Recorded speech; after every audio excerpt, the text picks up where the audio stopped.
Okay,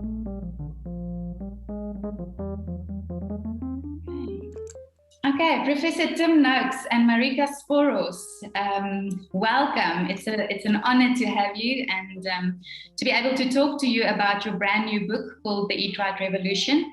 And we're really going to talk about some of the intriguing concepts written about in this book. So I really enjoyed reading your book, and I experienced quite a few interesting emotions while doing so, including things like shock and anger and disbelief and all of those types of emotions. So according to your book and according to your research, it seems like a lot of information has been swept underneath the carpet, right, for many years when it comes to the health industry, when it comes to nutrition and dietary guidelines.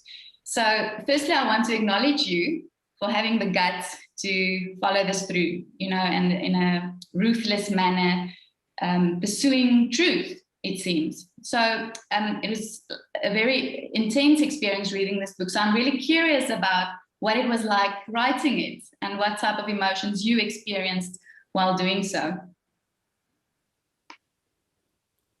I'll let Marika start.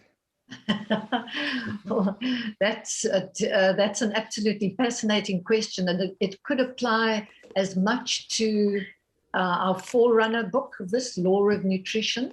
I must say it's just been an amazing journey for me, because when I first met Prof. Noakes professionally on nutrition, I've known him for many years. And I'd been in and out of the country, and when I came back, I started reading all sorts of weird and wonderful things about him in the media, and suggesting that he'd gone, mad, bad, rogue. And I thought, but that doesn't square with the man I know. And I contacted him and said, could we have a Skype interview? This was way back in 2014. As usual, he was very polite and accommodating and said sure. And we had a very long, involved Skype interview. And the more he spoke, the more unsettled I became, because I was thinking, I really hope that he's not right, that whatever he's telling me is not true.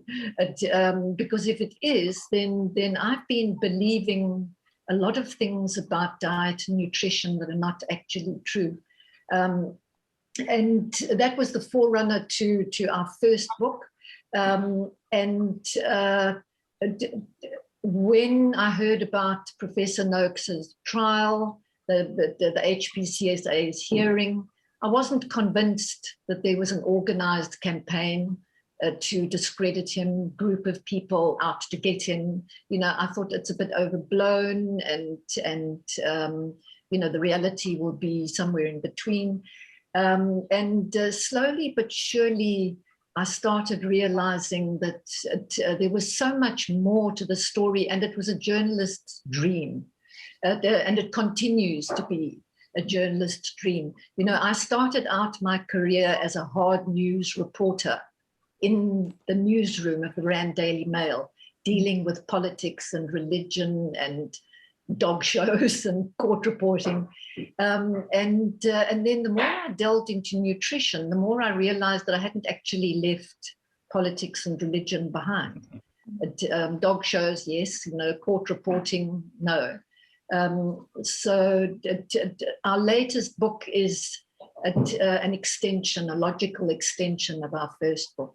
Mm. My problem has been that I benefited hugely from going on this diet. I should be dead today. I shouldn't be here, because my dad died 10 years after he was diagnosed with type 2 diabetes. And I knew I had 10 years to sort out my problem. And I fortunately discovered this diet, and it reversed my type 2 diabetes, which is now in remission, which is astonishing, because I've been told that type 2 diabetes is irreversible progressive disease, and it's one of the worst diseases you can possibly have.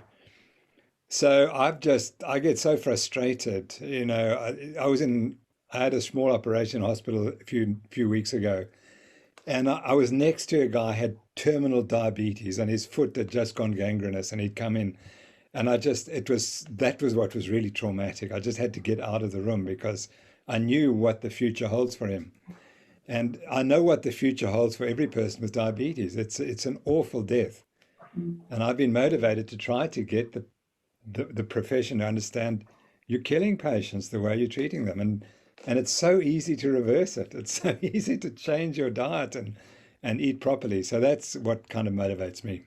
Yes, I love that. Yeah, so thanks for that. And I understand completely that for a journalist, this is like, you just want to get deeper into the information and understand how it all happened, because it just almost seems, I almost feel like I don't know what is truth anymore while reading your book. So yes, it's a fascinating topic, and I agree, Prof. Noakes, that there's a lot that we can do about many of these diseases, and it's just, it's not the first line of treatment at all. So it's really a bit shocking. So before we go into more detail with regards to what you write about in this book, who would you say is this book written for? I would say that this is written for a more popular audience, perhaps, than our first book. Although I do think that doctors and scientists, many, would benefit from reading this book.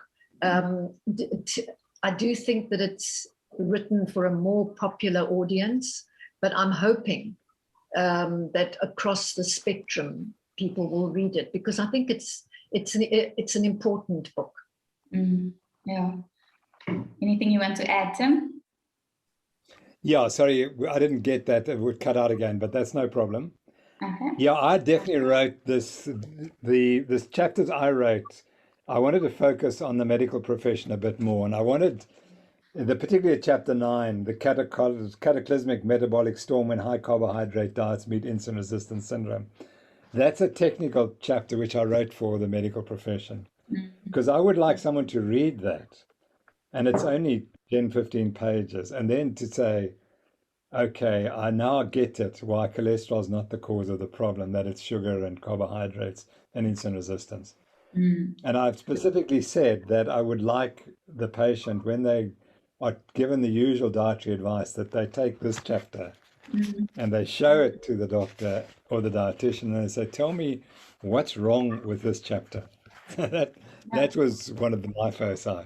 Yes, absolutely. And like you mentioned in the book, it's almost like a medical handbook when reading the chapters. So just for your usual public, it might be a little bit difficult to actually understand, right? Yeah, I do apologize for that, but someone has to write it sooner or later, and well, could I just butt in there to say, I don't think you need to apologize, because you have a good writing style that's accessible to the public. And I do think the science is important. Neil deGrasse Tyson, a scientist, said the very good thing about science is that it's true, whether or not you believe it. And an important thread running through all of our books. I mean, we wrote Law of Nutrition, then we revised it and updated it for the international market under Real Food on Trial. And now we've written this one, the Eat Right Revolution. And there's a chapter, one of the chapters that I wrote is called Shedding Light on the Dark Forces in Dietary Advice. And that can sound a bit kind of like sensationalist and overblown. I don't actually think it is, because among those dark forces, and this is part of the reason why I really do wish that doctors, dietitians, and scientists would read it, because I don't know how many know about the conflict between science and church and belief, and when it comes to nutrition. And, I really think when it comes to public health, advice. Belief and faith shouldn't come into it. Science and evidence should. And a large part of this chapter, the shedding light on the dark forces, is all about the role of the Seventh-day Adventist Church. And, I said in one of the chapters, it raises the question, what's the church doing? Getting involved in public health, nutrition advice. And that's an important question that we answer in this book at length. My chapter is based mostly, my section on that chapter is based on the research by Belinda Fettke. And Belinda is the wife of Dr. Gary Fettke, who had similar problems to Prof. Noakes in Australia. He is an orthopedic surgeon. His medical regulatory body also took him to task after a dietitian reported him, not for a single tweet, but because he was starting to speak to his diabetic patients about diet. And as an orthopedic surgeon, he didn't want to carry on lopping off limbs, cutting off people's limbs. And he said to them, before you have surgery, try dietary change. And you might have thought he was telling people to inject sugar right into their veins. So outlandish was the reaction to what he was saying. He was just saying to his diabetic patients, try dietary change first before invasive surgery. And for that, his regulatory body banned him from speaking to his patients at all about nutrition. Yeah. And they went even further and said, and even if the advice you're giving your patients now turns out to be true in future, you still can't talk to your patients about nutrition. So that all leads back to one of the driving forces in nutrition worldwide is the Seventh-day Adventist Church, which I found absolutely fascinating. So, yes, I hear what you say, Marika. I think you also say in your book, it's not that you don't take a belief seriously or don't care about it, but they don't have a place in suggesting what we're supposed to eat or giving nutritional advice, right? So it's a very weird thing going on there. And like you said, coming back to the trial, so Tim, in 2014, so the HPCSA, the Health Professions Council of South Africa, you were reported by them and by dietitian Claire Stradom, right? And that was because you said that good first foods for infants are low carb, high fat. So this trial was dragged on for more than 4 years. And in the end, they couldn't find that you did anything wrong. So you were proven innocent in 2018 and they exonerated you completely of any wrongdoing. So this alone shows me that there's something weird, something fishy going on. So you say, or in your book, you mentioned that, Claire was at that time the ATSA president, that's the Association for Dietetics in South Africa.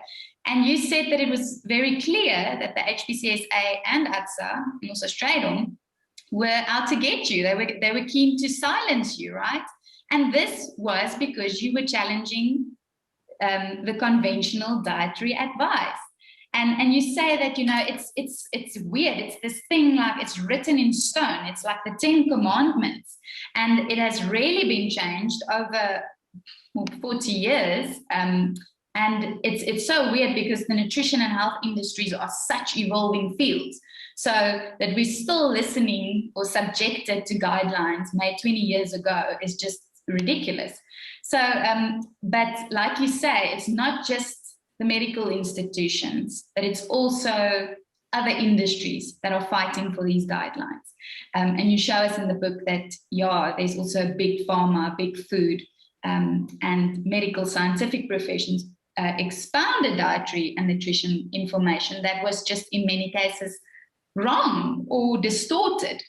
So I want you to give us a summary of how the dietary guidelines were created, and why you find that all these many of the information we follow today are wrong. Yeah, that's quite a long question, but we do spend quite a lot of effort on it. And I've got to page 32, and Marika there speaks about how the dietary guidelines produced by Professor Forster, who was the lead prosecution witness, over 10 years, they didn't change, despite the fact that we knew that diabetes and obesity had increased. And she was asked that question by our lawyer, and he wondered why the dietary guidelines hadn't changed, despite the fact that that obesity and diabetes had increased. You know, so the guidelines were drawn up. There were no guidelines before the 1960s. The advice was to eat really, I think there were 7 food groups, and you were meant to eat one of them each day. But then in 1977, the Dietary Guidelines Committee gets together under Senator McGovern, and he's just lost the presidential running for the president. He's about to lose this committee, so they decide, well, they better do something. And their job originally was to address hunger and poverty and food insecurity. So they decided they would go better, and they'd tell us what we had to eat to be healthy. And they met for 3 days, and the guidelines were drawn up by a bunch of people who had no training whatsoever. And they were written up by a chap called Nick Motton, and he has absolutely no training at all. And there were a bunch of lawyers and other people, and they drew up the guidelines, and then those become fixed. Once you've drawn them up, they become fixed. And they had about 6 different things, and I go into each detail of why each of those 6 is wrong, and that there is clear evidence that we shouldn't follow them. But to come back to your first point, you said that the ads attacked me. Well, my university also attacked me. And what the university did was they wanted to shut me down on my opinion, and they put up a website in which they said, this is the argument against Noakes, but Noakes wasn't allowed to present his case. Now, that is not how universities function. Universities are meant to give both sides of the argument. They actively censored everything I said. That website is still active today, despite the fact that I won the case 3 years ago and proved that they were wrong. And what is more, they have all the dietary guidelines. They are still there, even though the UCT closed down its dietetics department after the trial. They still have this bit of nonsense about, well, these are the dietary guidelines and how you should eat.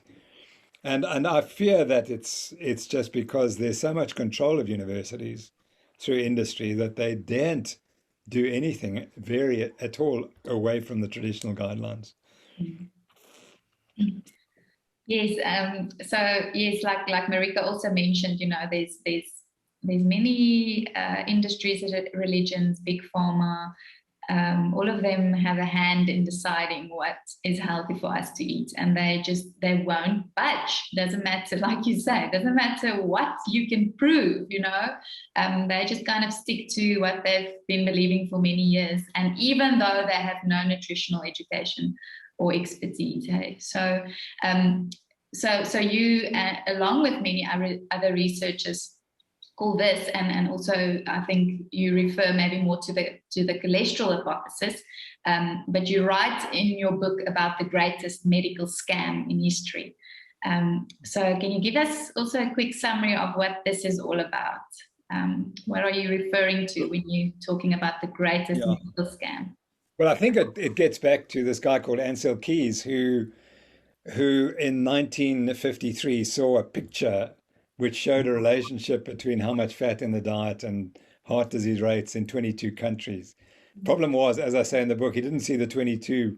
He just only saw 6 of the countries, and he drew a graph with the 6, and then it looked like a perfect correlation.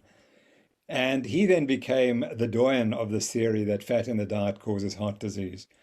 And despite the fact that there have been numerous attempts over the last 50 years to prove he's correct, none of those studies have really proven it. And in fact, many of them have disproven it.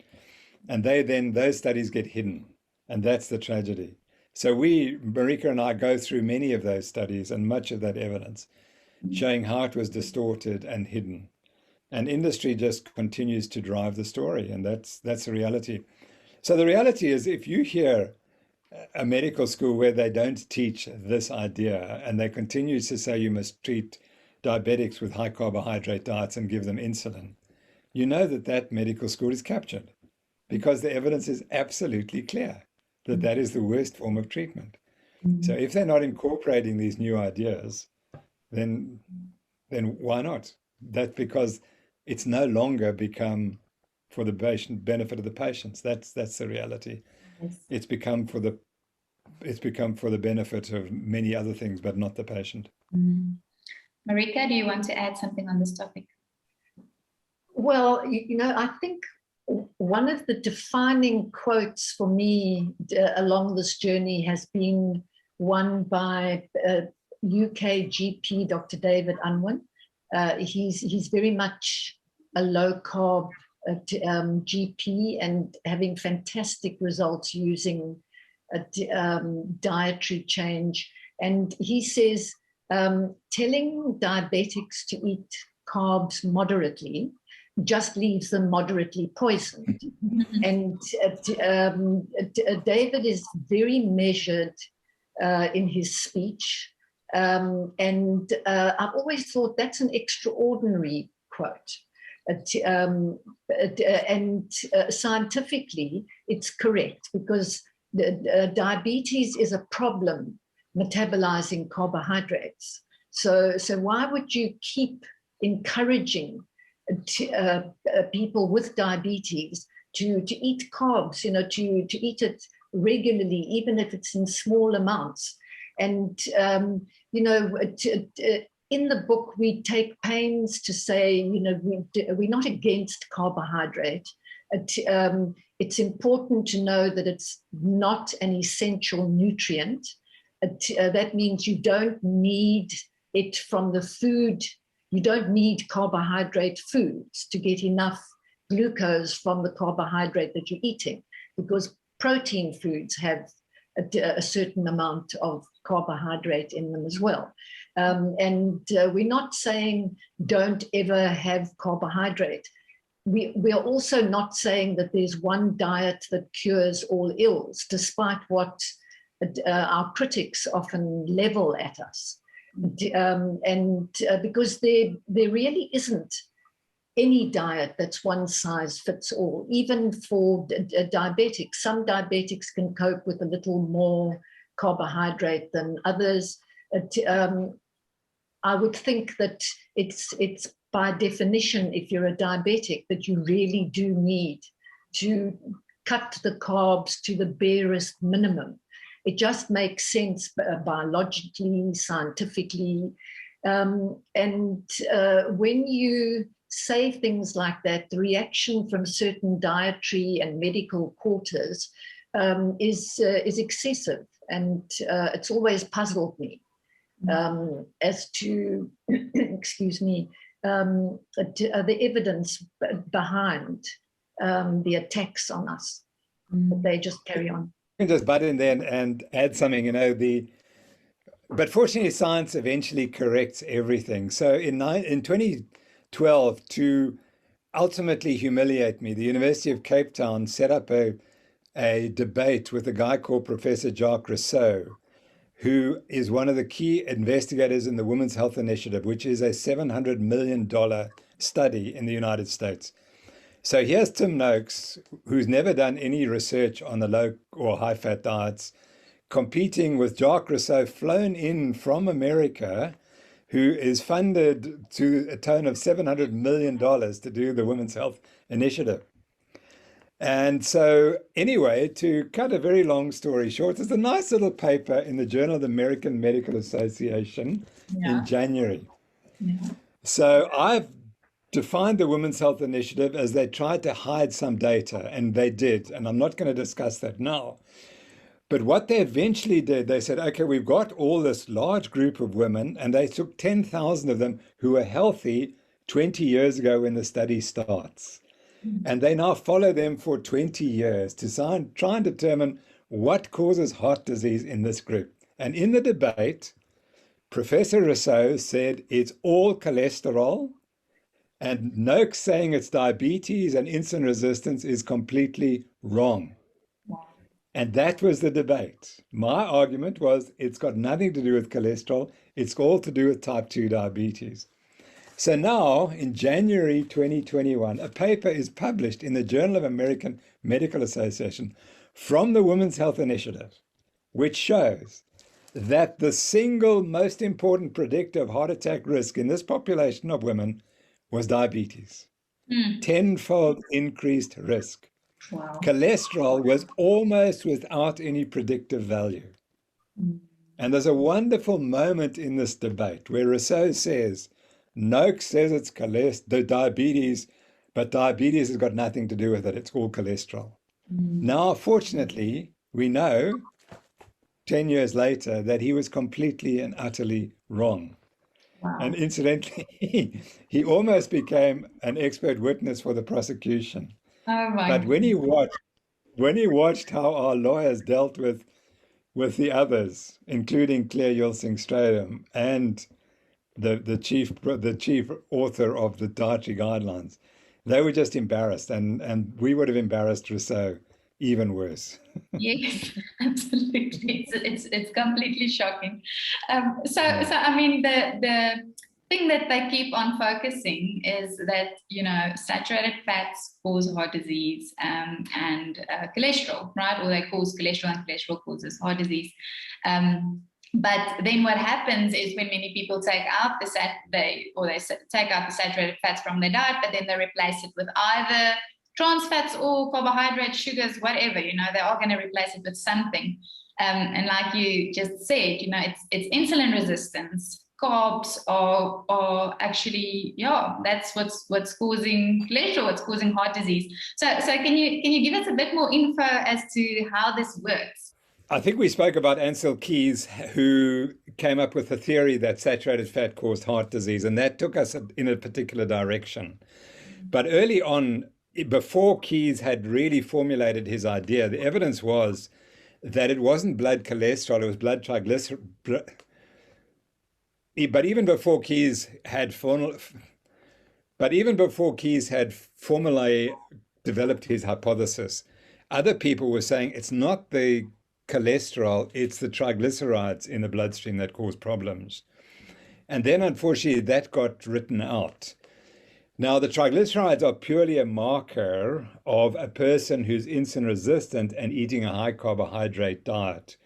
And the liver, particularly when it's got a lot of sugar present, pumps out the triglycerides. And we believe that that's the real problem. So the problem was that the thinking was so one track on the cholesterol story that everyone ignored the rest. They ignored the evidence that it's triglycerides and people with type 2 diabetes who are at the greatest risk of heart disease. And now the evidence is absolutely clear.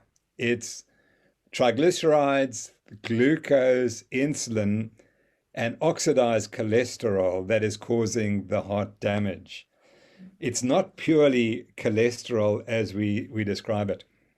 And I argue that anyone who has arterial disease, be it of the cerebral arteries causing strokes, or of the heart causing heart attacks, or of the peripheral vessels causing gangrene and amputations, it's all type 2 diabetes. If you look carefully enough, you'll always find that type 2 diabetes is the cause. And why do we say that? And why isn't it well recognized? And the answer is because to diagnose type 2 diabetes, you actually have to do a little bit more testing than we currently do. We often give a patient a 2-hour glucose tolerance test, but we don't measure what's key. And what's key is measuring the insulin after 2 hours, and preferably even after 5 hours. And then you find that about 50 or 60% of the people who you don't think have diabetes, in fact, have an abnormal test. And although they may not have diabetes as traditionally defined, they have a form of prediabetes that will cause heart damage and cause arterial damage and will cause heart attacks in the future. And so they have to be diagnosed as type 2 diabetics as well. So when you put the two together, when you do the proper testing in everyone and you look for it, then you find that if you have heart disease, you will have type 2 diabetes, and that's the cause. Yeah. So what do we tell people? We tell people that you want to know, are you insulin resistant? And do you have the abnormalities that indicate you're either pre-diabetic or diabetic? And the treatment for that is not to take a statin drug and eat a low-fat diet. It's the opposite. It's to eat a high-fat, low-carbohydrate, moderate protein diet. And that reverses all these abnormalities, which are caused by too much insulin and too much carbohydrate and a liver that's full of sugar and fat cells in your viscera, in your internal organs that are overstuffed with fat. That's the combination. And statin drugs cannot reverse it. A low-fat diet cannot reverse it. There's only one thing that reverses it, and that is the low-carbohydrate, high-fat diet. Okay, no, and I find that extremely interesting, and it's completely the opposite from what so many of us believed, right, in the past. So, and you explain this in your book in chapter 9. I think you go to, you go into this with a lot of detail. So, my next question would be, you do mention in your book that there is a little bit of an individuality that also comes into this. So, and there are some people that do tolerate carbs better than others. So are you of the opinion that, a keto diet will be beneficial for every single person out there, even though they might not be overweight or insulin resistant and then leading a healthy, active life? I'm also thinking of people with maybe gallbladder issues or struggling with fat metabolism and things like that. So what are your thoughts on that? Yeah, I think that the diet we propose is a diet of real foods, as you know, and it's nutrient dense, and that's what you want. And so that you're getting the nutrients with fewer calories. And so you don't become obese, but you're getting the nutrients. And the diet that is wrong, the conventional diet that we prescribed, is low in nutrients and high in calories, which is the opposite of what you want. And people continue to eat because they're not getting satiated.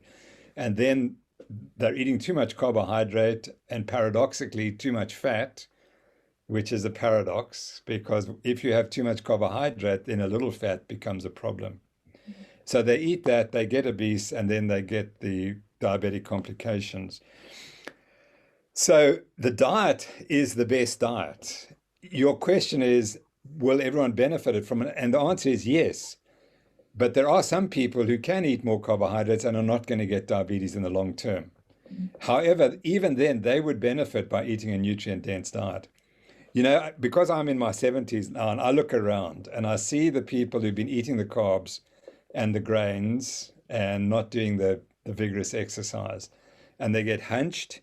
And I think they get hunched because there's too little protein in the diet, there's too little fat in the diet, there's too little the fat vitamins, the fat-soluble vitamins, which are essential for keeping your bone strength and your muscle strength going and your brain. So you can eat this diet, and because no one's looked, okay, let's take a population at 70 and see who are the healthiest. What are they eating? And I can tell you, they will be eating the low-carb, high-fat, real food diet, because it's at 70 you start noticing the real effects come on. And most of those people won't get beyond 80. And they might, they'll get heart disease or they'll get some of the other conditions. And people say, well, that's normal. That is normal if you're eating that diet, but it may not be normal if you're not eating that diet. And so I think we set our level bar a bit low.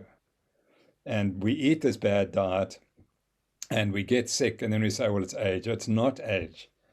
It's the effects of a diet that is poor in nutrients and the specific nutrients we've mentioned. And so the people who say the diet's fine, everyone can eat the diet with high carbs, grains, and cereals and grains, they haven't looked at people over 70. And that's what they need to do at 50 or at 20 or 30. Like when I was 30, already the effects of the high grain diet were apparent, but I didn't recognize them because I was profoundly insulin resistant. But when I look around, and you see people running marathons and they're carrying an extra 5 or 10 kilos, that's not healthy. And they can't work it out. Oh, but I'm eating these superfood, carbo superfoods, but you're actually fat. and is not helping you, and you're losing muscle, and you're sarcopenic, and you're losing bone strength. No. So people have to get to my age to realize that what you thought worked at 30 doesn't work anymore at 70. Yes. You did mention a previous time when we spoke, you did mention a study that they did, I think it was through the Women's Health Initiative, with a healthy group and a not so healthy group, and then also with heart disease that followed the diet. Can you maybe tell us more about that? Yeah, so the Women's Health Initiative was set up to prove that the diet low-fat diet is healthy. That was the goal, and $700 million was spent. And I showed in 2005, or not in 2000, sorry, in 2012, in a debate with one of the principal directors of the trial, that they'd hidden the data. And they hid the data that if you started the trial with heart disease, you were at 25% increased risk that you would get complications thereafter. So in 2006, they kind of hid that. They put it in the article, but they didn't make a point about it. But in 2017, they couldn't hide it anymore because now the risk had gone up to 61%. So if you had heart disease at the start and you ate the low-fat, healthy, heart-healthy, low-fat diet for the 15 years of the trial, you were at a 61% increased risk of having further complications. And the only group who could eat the low-fat diet without problems were the healthy group. They had no heart disease and they had no hypertension. If you had hypertension at the start, then you also didn't do well. You didn't do badly, but you didn't do well. So they had the three groups, and the three groups can easily be defined on increasing levels of insulin resistance. So if you were insulin resistant, so at the start of the trial you already had heart disease, eating a low-fat diet was a disaster for you. Okay, that's great. If you had hypertension, which is a marker of insulin resistance, you didn't do well on the trial. You would have done better if you'd, in my opinion, if you'd eaten a higher fat diet. And the only group was this group who started healthy. So what we know now, this study proves it. The only people who can afford to eat a low-fat diet are those people who are completely healthy and no insulin resistance. And I mean, that is so obvious, but the data now show it.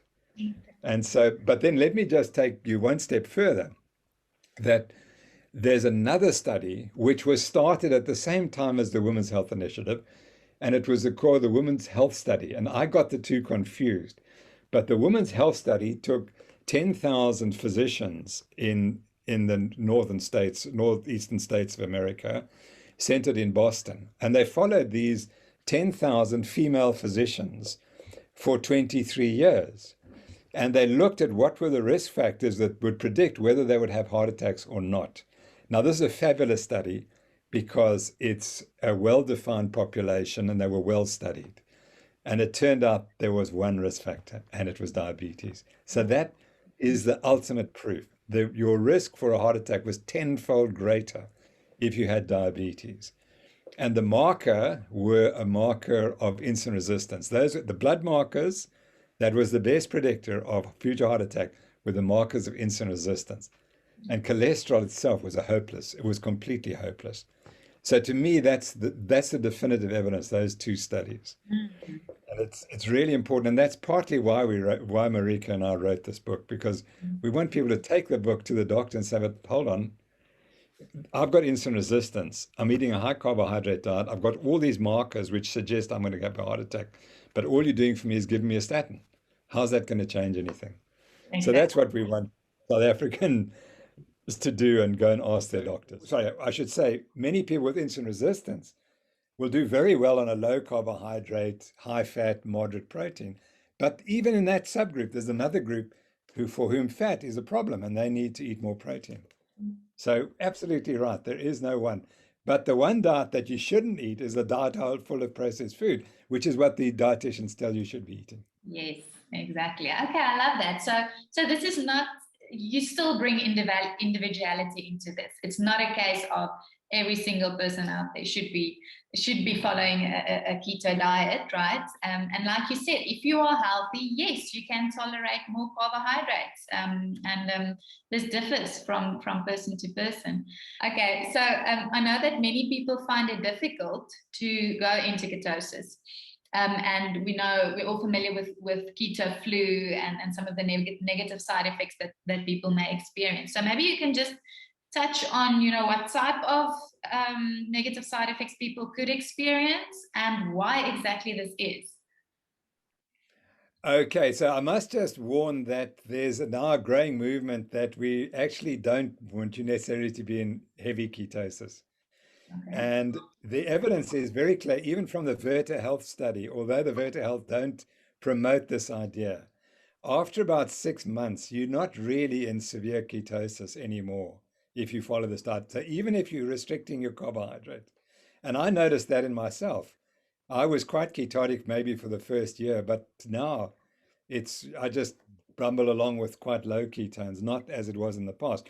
So humans adapt. And what people are saying now is that trying to force people to be more ketotic by eating more fat may be counterproductive, because now by eating that more fat, you're actually putting on weight.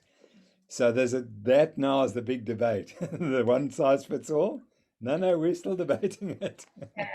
Cool. And so what ketosis, so let me tell you where it all starts. Robert Atkins is the guy who produces the Atkins diet. But he was obese and very unhappy, and he wanted to know how could he lose weight without hunger. He said, I'm not going to go on a diet that will make me hungry. And he saw if you starve yourself for 24 hours, you produce ketones and your appetite disappears. So he said, oh, there's a link between ketosis and appetite suppression.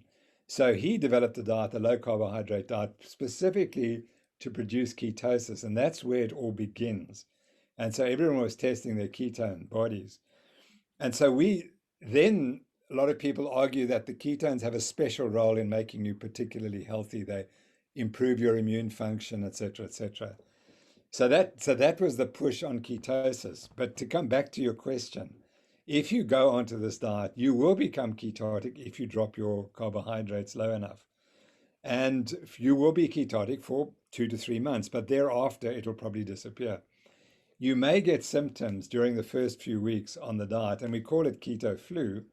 Many people think it could be removal of the sugar and the complete change of the diet.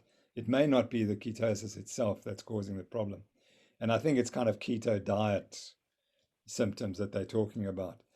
I never had any of those symptoms, so I'm not really sure exactly what they are. Some people say you need to increase your salt intake, and that will help you get over the symptoms. But generally, after 2 to 3 weeks, people start to feel better. I was so fortunate; I felt better in 24 hours because I was clearly diabetic, and within 24 hours, my glucose started to drop for the first time in 5 years or so, and so then I started feeling good. So the worse you are, the sicker you are, the better you're going to feel when you go on the keto diet, and if you're very healthy. And I mean, this is a problem that we have with athletes. If you want an athlete to change, and they're particularly healthy, they're eating a high carbohydrate diet, for a couple of weeks, their performance is terrible and they feel awful. And then they'll quit and they'll say, oh, it's not worth it. But if they just push through, then maybe they'll get the benefits. And I think the same applies for your health benefits. And people benefit so hugely from this diet. And never has anyone written to me and said, I feel worse on your diet than on the previous diet. And thousands, maybe tens of thousands of people have said the opposite. So you've touched quite a bit on your own personal journeys with this. So yeah, for you, I mean, you were diabetic and it changed everything for you. And Marika, you said that you're not necessarily you're not in like strict ketosis at all. Can you give us a bit more, maybe, why you decided that, or do you feel that it's just not necessary for you? Even though you know that all the research are positive in terms of the health benefits, but still you're not a sickly or an obese person. So maybe for you it's not necessary. Yes, I think it's important to eat real food. But what does real food mean? And it's food in my book as with food that is as close to its natural state as possible, that needs minimal processing and cooking in order for you to be able to eat it and enjoy eating it. I'm a big fan of intermittent fasting. That goes back, I think, to my Greek heritage. fasting is as old, I like to say, as old as the hills of ancient Greece. It just makes sense to give your body a rest. For me, I put meat back into my diet quite reluctantly. Because when I was a vegetarian, I did believe that it was the most healthy way to eat. I also, at the time, just didn't want to eat flesh foods. But I felt so much better in body and mind after changing my diet and cutting out processed food and all the things I loved, bread, pasta, chocolate, it just made sense to me. And I often say to people, I often get attacked for being a hypocrite because I say I love animals and yet I eat animals. And I say, the mea culpa for the hypocrisy. If I could find a way of eating that feeds my body and mind, like a low carb, high healthy fat diet that includes meat, then I would happily not eat flesh foods, but I haven't been able to find it. Having said that, I know that there are some type 1 diabetics who stay in ketosis or as close to ketosis as they can on even a vegan diet. And, while we knock veganism as not a particularly healthy diet, in our book, we also often say we are not against plant-based eating. I'm all for individual choice, as long as the choice is informed. And I mean, if people don't want to inform themselves and still want to eat badly, they have every right to do that. But I think most people, or a lot of people, are hungry for knowledge, and they do their research and they eat in ways that makes them feel good, healthier. So I think that's, patient choice and individual choice and information is important. It is possible, although it's not particularly easy, to get into ketosis on a vegan diet. I think it just takes a lot more work, but it can be done. I do know of an orthopedic surgeon in the US who is a type 1 diabetic, and she has reduced her insulin significantly on a vegan diet. I haven't been able to get her to tell me what she actually eats, and I would be fascinated to know. For myself, I mean, I've rediscovered the joys of meat eating, and I'm unashamed about it because I feel good on it. Absolutely. If I can just add something about fasting, I was watching a BBC program. I almost never watch the BBC, but they said they finally asked the question, why are people slim? So they found a couple of families where everyone looked like you and Marika, Zelda, and they were really thin. And then they filmed them for 24 hours. And the key thing was they never ate. And the one lady they filmed, she missed her breakfast and they couldn't understand. But you didn't eat breakfast. And then they followed her at lunch. And she didn't have a huge lunch. She had a small little lunch. She said, well, I'm just not hungry. I'm never hungry. And they couldn't put the two things together, that these are people eating proper foods and they don't have to be stuffing their faces all the time because they're perpetually hungry. Yeah. I interviewed a guy the other day who lost something like 300 pounds, probably more like close to 400 pounds. Can you believe it? 400 pounds. And I said, tell me, what was your hunger like when you weighed 600 plus pounds? He said it was incessant. He said, I could eat an enormous meal. And within half an hour, I'd be thinking again, where am I going to get my next meal from? And until people understand that it's the hunger is the issue. Yeah. And once you get the foods that take away your hunger, you're flying. And that was the key point I picked up on the slim people. They didn't talk about food. When they sat down, they ate good food, and that was the end of it. They would then fast. So, intermittent fasting could be if you don't eat it for 6 hours. We talk about you got to not eat for 18 or 12 hours, but it's so different. Maybe people eating every 3 hours. Maybe if you just didn't eat every 6 hours, that'd be a good start. And we could start calling that intermittent fasting as well. Yes, absolutely. So in the end, it sounds like, you have to find something, that works for you, and not being hungry all the time. And actually, I find that the main thing here is, like you mentioned, Marika, if you're eating proper, real quality foods, that's gonna make such a big difference already. But what I find, and I've been thinking about it a lot lately, that we often put our health in the hands of experts, right? So like you also said, no, the statins aren't going to help at all. Rather change your diet. And it was such a weird thing for a doctor to suggest trying diet instead of putting off their limbs, like you mentioned earlier.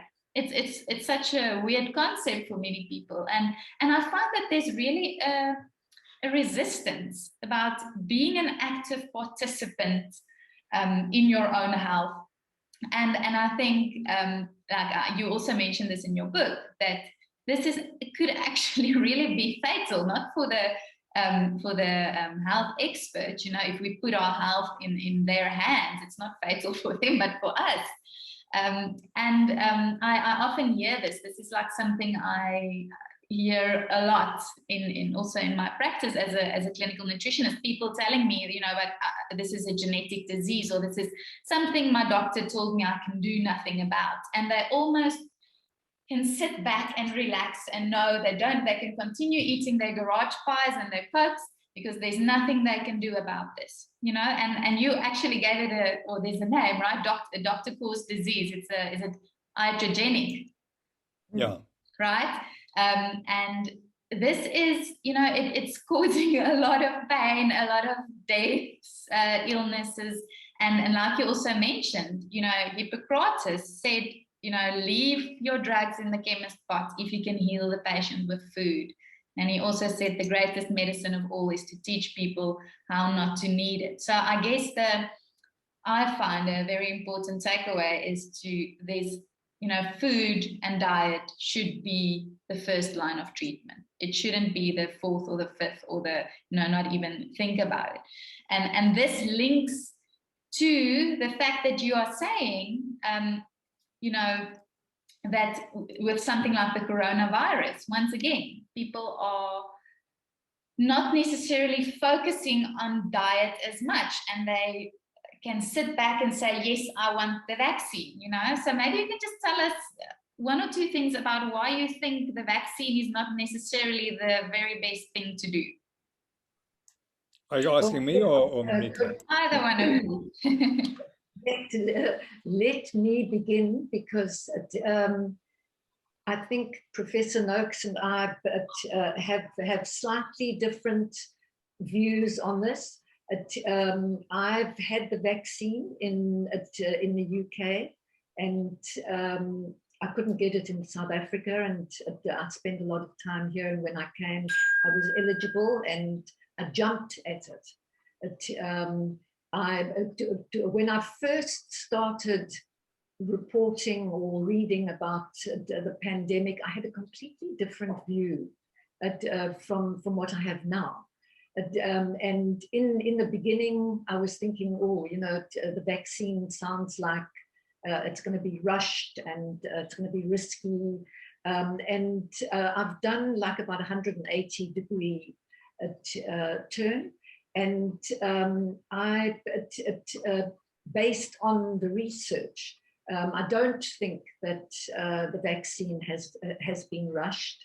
And my opinion is that we need both. I think it's very important to address metabolic health.